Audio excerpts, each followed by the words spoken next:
आइए आज हेल्पर भाइयों के लिए बताते हैं। जो हेल्पर भाई जल्दी से मशीन सीख कर चले जाते हैं, कहीं चांस मारते हैं, ऑपरेटरी करने लगते हैं, उन लोगों को मालूम नहीं है। जैसे चैन कभी ख़राब हो जाता है, चैन को कभी निकालना रहता है तो कैसे कि निकालें, कौन सा पिन निकालें, घबरा जाते हैं कौन सा निकालें, किसी भी पिन को निकालना शुरू कर देते हैं।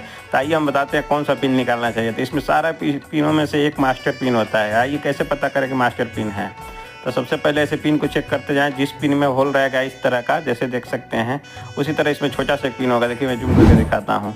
देखिए ऐसा जो होता है, इसी पिन को निकालें आप, तभी चैन को पूरा निकाल कर उसके बाद से रिपेयरिंग करें।